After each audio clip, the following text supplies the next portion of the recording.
Hello students, welcome to Vision Unlimited. Today I am going to revise the chapter Introduction to Trigonometry. Now as you all know that in trigonometry there are 6 trigonometric ratios: sin theta, cos theta, tan theta, cosec theta, sec theta and cot theta. Let's quickly revise all these trigonometric ratios, then we will do questions based on it. Let's see. Now first of all, first trigonometric ratio is sin theta. What is sin theta? It is perpendicular over hypotenuse. Next is cos theta. Cos theta is base over hypotenuse. Then tangent theta is perpendicular over base. Now look here. I have drawn one hexagon. इसके 3 corners पे I have written sin theta, cos theta and tan theta. Now on this vertex if sin theta is there, then on its opposite vertex its reciprocal is coming. Here sin theta is there and you all know reciprocal of sin theta is cosec theta. So it is coming at the other end. Cos theta reciprocal is sec theta, tan theta reciprocal is cot theta. Done. Sin theta का reciprocal cosec theta, tan theta का cot theta, cos theta का sec theta. Now let me give you one simple technique to revise all these 6 trigonometric ratios कि ये क्या होता है इन theta, ये angles का रिलेशन साइड्स के साथ क्या रहता है. Let's revise. देखिए इधर sin theta is equal to perpendicular over hypotenuse. इसको हम कैसे लिखेंगे? Some people have curly brown hair to present beauty. S sin theta, people perpendicular have hypotenuse, curly, cos theta, brown base, hair hypotenuse. 2 tan theta present perpendicular and beauty base. So what is the slogan to remember about this? Some people have curly brown hair to present beauty. Clear? Now let us discuss some questions based on it. इसमें हमें एक simple सी 2-3 चीजें पहले याद रखनी है. हमें इतना तो हमने कर लिया कि देयर आर 6 ट्रिग्नोमेट्रिक रेशियोज. अब 2-3 बातें सिंपल सी समझ लेते हैं. पहली बात, ट्रिग्नोमेट्रिक रेशियो जो होती है वो विदाउट एंगल एग्जिस्ट नहीं करती. मींस अगर आप एग्जाम में साइन लिखते हैं, आप इसके साथ थीटा या ए एंगल लिखना भूल जाते हैं, it means it does not exist without angle और without angle it does not exist. Secondly, sine square theta is same as sine theta का होल स्क्वायर. डन. ये 2 चीजें आपको सिंपल याद रखनी है. पहली हो गया हमारे पास कि sine and theta both exist together. Sine does not exist without angle. All trigonometric ratios in fact. And sin square theta is same as sin theta ka whole square. These 2 things are clear. Then we'll move to the questions based on it. Let me consider a simple question first. Write down, if sec alpha is equal to 5 over 4. If sec alpha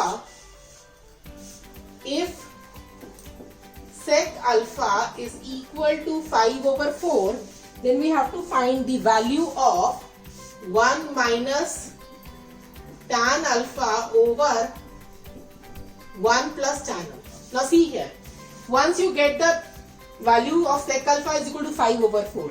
अब हमें पता है, आपने trigonometric table already करा हुआ है, आपको पता है sec alpha की वैल्यू कहीं पर भी 5 over 4 according to trigonometric table नहीं आती. तो हम लोग क्या करेंगे, डायरेक्टली जैसे ही मेरे पास क्वेश्चन आया, मेरे को एक राइट एंगल ट्राइंगल बना देना है. उसमें ये 90 डिग्री ले लिया मैंने और इधर मैंने ले लिया अल्फा.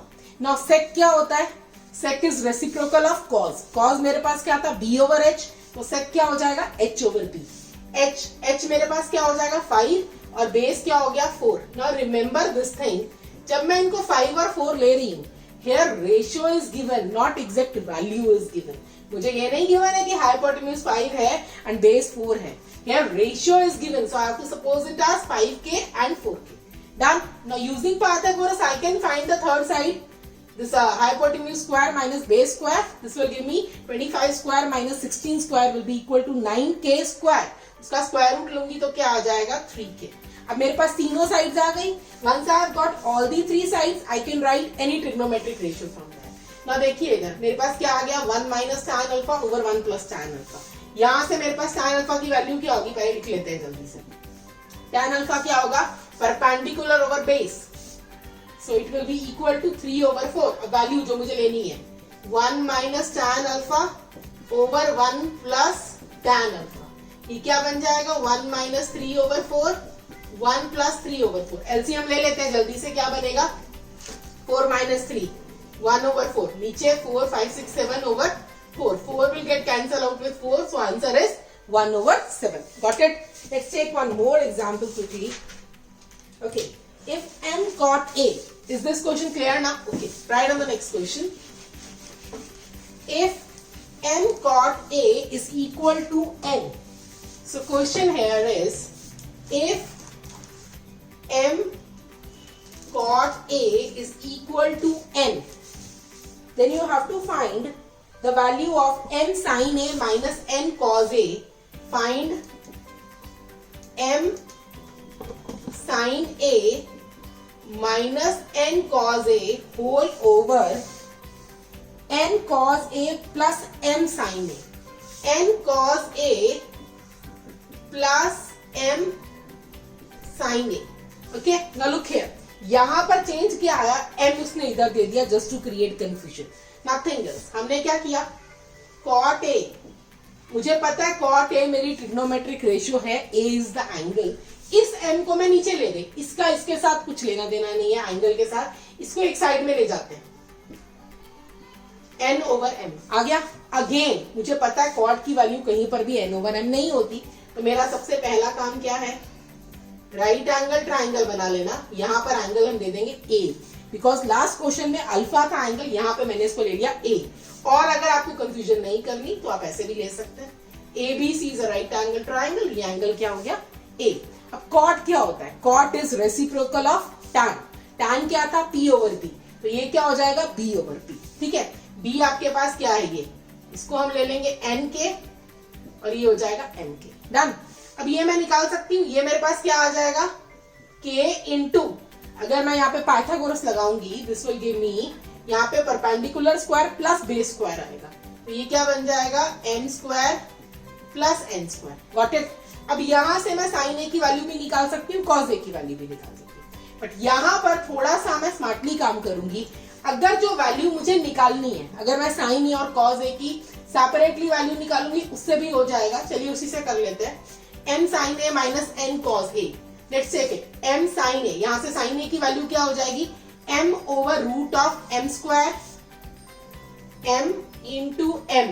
ये m ऑलरेडी है, sin की वैल्यू क्या होगी, m over root of m square plus n square whole over minus, मैं I am writing numerator only. Okay, numerator में क्या हो जाएगा, n cos a.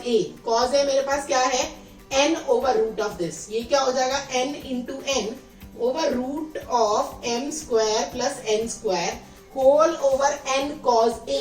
n cos a मतलब n पहले मैंने लिख दिया, cos a की वैल्यू क्या है आपके पास में, it is n over root of m square plus n square plus है बीच में नीचे, it is m into m over root of m square plus n square. आ गया मेरे पास. अब मेरे पास अगर मैं LCM ले लूं, तो आपको दिख रहा है, in both the denominators you are getting root of m square plus n square. That will get cancelled out. So what you are left with, m square minus n square over m square plus n square. So this is your answer. Got it? Done. Let's take one more problem here. Now this is bit different. ये question तो हमारे पास simple थे, जहां पर मुझे cot या किसी भी ट्रिग्नोमेट्रिक रेशियो की वैल्यू दी हुई थी. अगर आपको किसी भी ट्रिग्नोमेट्रिक रेशियो की वैल्यू दी हो, तो वहां से सबसे पहला काम है कि आपको साइड निकालनी है. तीनों साइड जब आपके पास आ गई, तो आप कोई भी ट्रिग्नोमेट्रिक रेशियो की वैल्यू ले सकते हैं. अब मैं ले लेती हूँ question.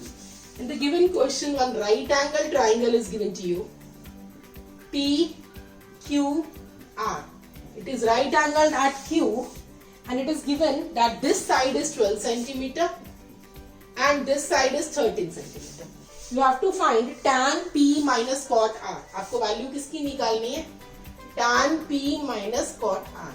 Only this figure is given to you. अब देखिए यहाँ पर ट्रिग्नोमेट्रिक रेशियोज हैं, बट यहाँ पर ट्विस्ट क्या आया क्वेश्चन में, angles are different. Last question all angles were A. Last to last हमने फर्स्ट क्वेश्चन लिया था, वहां पर थीटा थे सारे एंगल्स. यहाँ पे एक एंगल P आ रहा है, एक एंगल R आ रहा है. ये हमें ध्यान से समझना है. When he is talking about tan P, tan P means अगर आप इस तरह से ट्राइंगल को देखेंगे, you have to consider PQ as base and QR as perpendicular. तो अगर आप इसको बेस लेंगे, इसको परपेंडिकुलर लेंगे, तो tan p की वैल्यू क्या होगी, QR over PQ। tan p की वैल्यू क्या होगी, QR over PQ and cot R। अब मुझे इसको, ये वाली साइड को बेस लेना पड़ेगा, तो cot R मेरे पास क्या हो जाएगा, base over perpendicular, that is QR over PQ again. इसका आंसर क्या होगा, 0। थर्ड साइड निकालने की जरूरत ही नहीं है। Okay, done.